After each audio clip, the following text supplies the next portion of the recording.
Hello everyone, welcome to the channel Talk Gate. In this video, we'll see the simplification of the context-free grammar. So in this video, we'll first try to understand that what is a context-free grammar, and then we'll see what is the reason of simplifying this context-free grammar, and then we'll see the process of the simplification of the context-free grammar.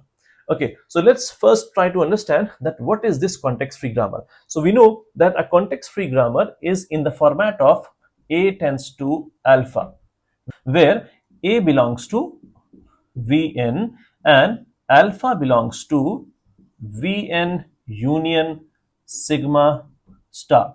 What does that mean? That means in every production rule, the left hand side will be a single variable and the right hand side will be the combination of either a variable or a terminal or both, even null.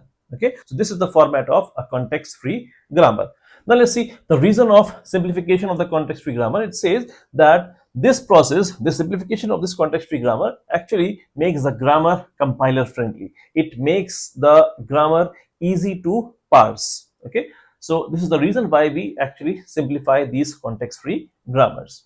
Now the process of simplification of the context free grammar says that in step 1 we have to first eliminate useless symbols. Now which useless symbols? It says that we have to eliminate those variables which do not derive any terminal string, either directly or indirectly. That is called as derivability. That means in a grammar, every variable should derive some terminal string. That means on the right hand side of every variable, we should have at least some terminal string. What is that? So let's see. Suppose we have a grammar as S tends to A slash AB, and then we have A tends to small a. So this is the grammar we have, and in this grammar if you see that we have two production rules for S, that is S tends to AA and AB and A tends to A. Clear?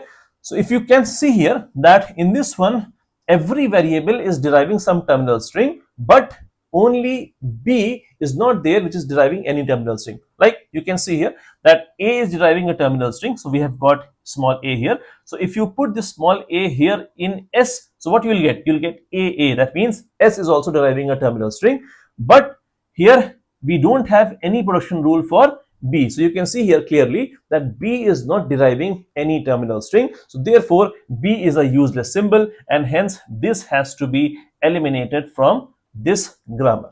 Clear? This is my point number 1.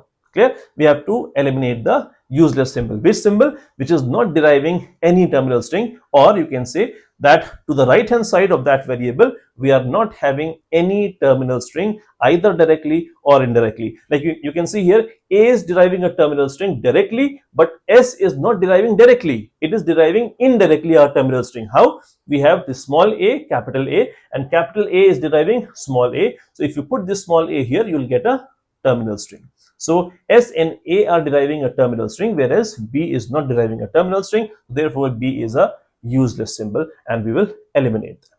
Clear? Okay, now let's move on to the point number 2 for useless symbols only. It says that we have to eliminate those variables which do not take part in sentential form. What does that mean? That means we check the reachability of every variable from S. That means every variable should be reachable from the start symbol. So here we can see that S is a start symbol, and every variable should be reachable from the start symbol. You can see here that A is reachable from S and B is also reachable from S. So let's see an example for this one. Suppose we have a grammar as S tends to say AB, and then we have A tends to small a, we have B tends to small b, we have C tends to small a. Okay, so this is the grammar we have. In this grammar, what you can see that S is a start symbol, and in this one we have A, B, and then there is a derivation for A also, and for B also, and for C also. But if you see this closely, that there is no way to reach on to C. We can reach on to A from S, we can reach on to B from S, but we cannot reach on to C from S. So therefore C is not reachable from the start symbol, hence it is a useless symbol, and therefore we have to eliminate that. Now let's see step number 2. Step number 2 says that we have to eliminate null productions. What does that mean? That means wherever we find a null production in the grammar, that has to be removed. Why remove? Because this compiler is not very friendly with the null production. So wherever we see a null production, we have to eliminate it. So just to make it compiler friendly. Now let's see the example for this null production. Suppose the grammar that we have is S tends to A, B, C. Okay, and then we have A tends to small a slash epsilon, and we have B tends to small b slash epsilon, and then with C, what do we have? We have, say, A. We have A tends to null and we have B tends to null. This has to be eliminated. And how do we do this? That we'll see in the next video.